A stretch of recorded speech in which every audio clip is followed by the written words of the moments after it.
আসসালামু আলাইকুম প্রিয় শিক্ষার্থীরা।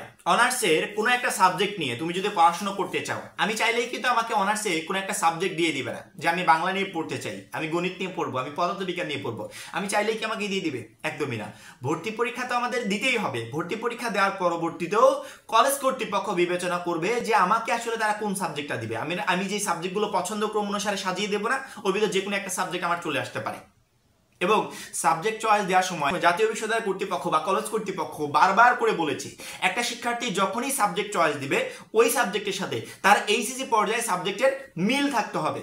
শুধুমাত্র মিল থাকলে হবে না, তুমি এইচএসসি পর্যায়ে যেই সাবজেক্টের সাথে অনার্সের সাবজেক্টকে মিল করবে ওই সাবজেক্টের জিপিএ 2.5 বা 2.5 এর উপরে থাকতে হবে। যখনই তোমার জিপিএটা এইভাবে 2.5 বা 2.5 এর উপরে থাকবে এবং অনার্সের ওই সাবজেক্টের সাথে তোমার এইচএসসি পর্যায়ে সাবজেক্টের মিল খাবে, তখন তুমি একটা সাবজেক্টে চয়েস লিস্টে রাখতে পারবে। এবং তুমি যে সাবজেক্টটাকে চয়েস লিস্টে রাখছো, তোমার যেটাকে টার্গেট করছো যে অমুক সাবজেক্টে পড়াশোনা করবো, চাইলে যে ওই সাবজেক্টটা চলে আসবে এমনটা, এটা বিবেচনা করবে কলেজ কর্তৃপক্ষ।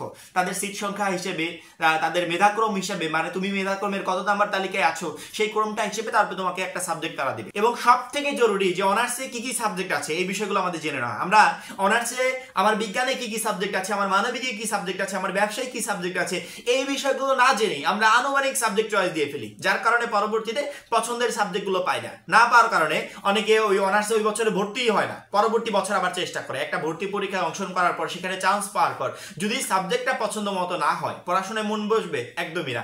সেক্ষেত্রে মনে হয় প্রত্যেকটা শিক্ষার্থীরই দেখে নেওয়া উচিত তোমার বিজ্ঞান বিভাগে 2025 সালে অনার্সে কি কি সাবজেক্ট আছে, মানবিকে কি আছে, ব্যবসায় কি আছে। আমি প্রথমে মানবিক শাখার শিক্ষার্থীদের সাবজেক্ট লিস্টটা একটু দেখিয়ে দিব এবং বুঝিয়ে দিব যে এইচএসসি পর্যায়ের সাবজেক্টের সাথে অনার্সের সাবজেক্টটাকে কিভাবে মিল রেখে তোমাদের আবেদন করা উচিত বা যারা আবেদন করে ফেলেছো তাদের পরবর্তীতে সংশোধন করা উচিত। মানবিক শাখার বিষয়সমূহ হচ্ছে বাংলা, ইংরেজি, আরবি, সংস্কৃত, ইতিহাস, ইসলামের ইতিহাস ও সংস্কৃতি। আরেকটা কথা বলে রাখি বিষয়গুলো বলার আগে, গুরুত্বপূর্ণ একটা কথা, সেটা হচ্ছে তুমি যখন বাংলা নিয়ে পড়বে অবশ্যই তোমার এইচএসসি পর্যায়ে, উচ্চ মাধ্যমিক পর্যায়ে সেই তোমার বাংলা এবং ইংরেজি বিষয় মিনিমাম 2.5 থাকতে হবে বা এর উপরে থাকতে হবে, তাহলে তুমি বাংলা নিয়ে পড়তে পারবে। অর্থাৎ তুমি অনার্সে যে সাবজেক্টটা সিলেক্ট করবে সেই সাবজেক্টের সাথে তোমার এইচএসসি পর্যায়ে সাবজেক্টগুলোর একটা মিল থাকতে হবে, তাহলে তুমি করতে পারবে। যেমন ধরো বাংলার পাশে ওই দেখো এইচএসসি পর্যায়ে 1-2 বাংলা এবং ইংরেজি আছে, এই দুইটা সাবজেক্ট নিয়ে যদি তুমি এইচএসসি কমপ্লিট করো বা 2.5 এর উপরে যদি তোমার জিপিএ থেকে থাকে,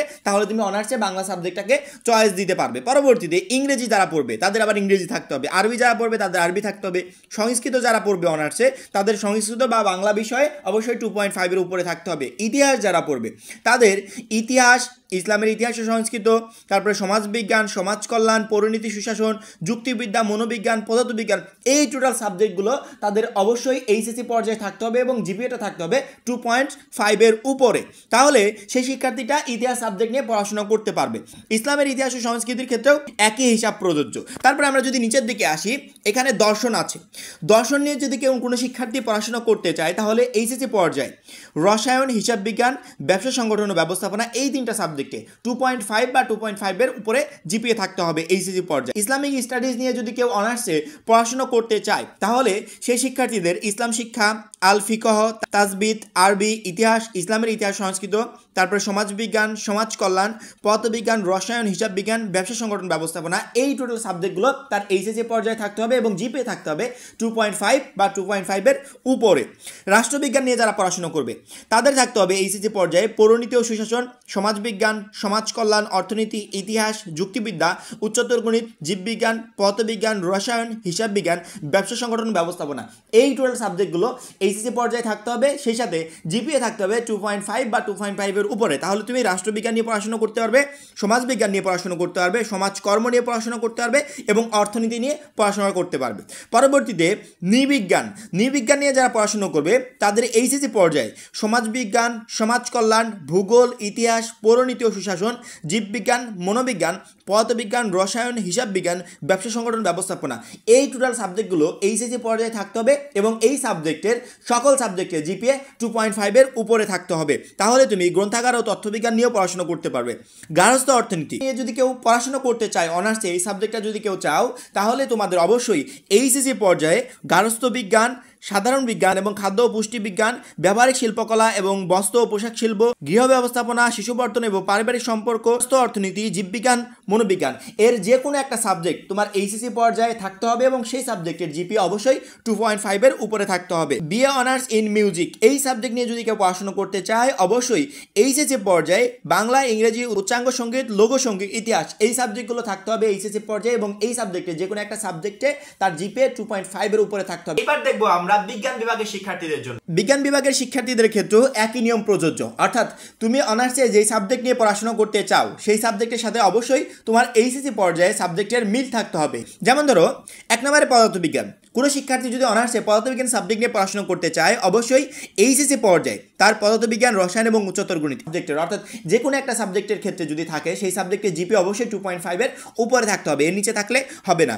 রসায়ন নিয়ে কেউ পড়াশোনা করতে চাইলে এইচএসসি পর্যায়ে রসায়ন, পদার্থবিজ্ঞান, উচ্চতর গণিত থাকতে হবে। এই তিনটা সাবজেক্টে যে কোনো একটা সাবজেক্ট থাকলে এবং এর জিপিএ যদি 2.5 বা 2.5 এর উপরে থাকে তাহলে তুমি অনার্সে রসায়ন নিয়ে পড়াশোনা করতে পারবে। প্রাণ রসায়ন, অনুপ্রাণ বিজ্ঞান এই সাবজেক্ট নিয়ে কেউ যদি অনার্সে পড়াশোনা করতে চায় এইচএসসি পর্যায়ে জিপিএ 2.5 বা 2.5 এর উপরে থাকতে হবে, তাহলে তুমি প্রাণ রসায়ন, অনুপ্রাণ বিজ্ঞানের সাথে উদ্ভিদ বিজ্ঞান, প্রাণী বিজ্ঞান, মৃত্তিকা বিজ্ঞান এই টোটাল সাবজেক্টগুলো নিয়ে পড়াশোনা করতে পারবে। অনার্সে কেউ যদি পরিসংখ্যান সাবজেক্ট নিয়ে পড়াশোনা করতে চায় তাহলে অবশ্যই এইচএসসি পর্যায়ে পরিসংখ্যান অথবা উচ্চতর গণিত অথবা পদার্থবিজ্ঞান এই তিনটা সাবজেক্টের যে কোনো একটা সাবজেক্ট থাকতে হবে এবং সেই সাবজেক্টের জিপি অবশ্যই 2.5 বা 2.5 এর উপরে থাকতে হবে। যদি কেউ গণিত নিয়ে পড়াশোনা করতে চায় তাহলে এইচএসসি পর্যায়ে উচ্চতর গণিত, পরিসংখ্যান, পদার্থবিজ্ঞান এই তিনটা সাবজেক্টের যে কোনো একটা সাবজেক্ট থাকতে হবে এবং সেই সাবজেক্টের জিপি অবশ্যই 2.5 বা 2.5 এর উপরে থাকতে হবে।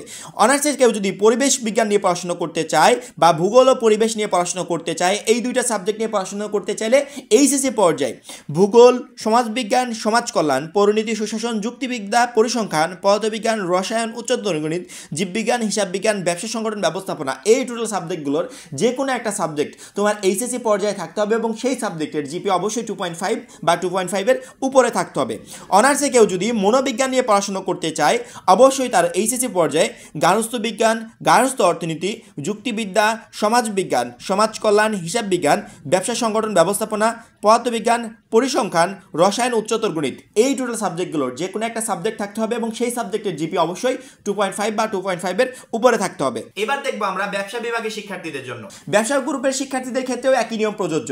অনার্সে তুমি যেই সাবজেক্টটা নিবে সেই সাবজেক্টের সাথে অবশ্যই তোমার এইচএসসি পর্যায়ে সাবজেক্টের মিল থাকতে হবে। যেমন ধরো তুমি যদি অনার্সে মার্কেটিং নিয়ে পড়াশোনা করতে চাও অবশ্যই তোমার সেখানে এইচএসসি পর্যায়ে হিসাব বিজ্ঞান, ব্যবসা সংগঠন ব্যবস্থাপনা, ফিনান্স, ব্যাংকিং, বীমা, উৎপাদন ব্যবস্থাপনা ও বিপণন, অর্থনীতি, পরিসংখ্যান, উচ্চতর গণিত এই টোটাল সাবজেক্টের যে কোনো একটা সাবজেক্ট যদি তোমার এইচএসসি পর্যায়ে থাকে এবং সেই সাবজেক্টের জিপিএ যদি 2.5 এর উপরে হয় তাহলে তুমি অনার্সে মার্কেটিং, ফিনান্স, হিসাব বিজ্ঞান বা ব্যবস্থাপনা এই চারটা সাবজেক্টের যে কোনো একটা সাবজেক্ট নিয়ে তুমি পড়াশোনা করতে পারবে। আশা করি প্রত্যেকটা গ্রুপের শিক্ষার্থীরা নিজেদের সাবজেক্টগুলোকে দেখে নিয়েছো। এখন এই পর্যন্ত পরবর্তী গুরুত্বপূর্ণ ভিডিওর জন্য অবশ্যই চ্যানেলটা সাবস্ক্রাইব করে রাখবে।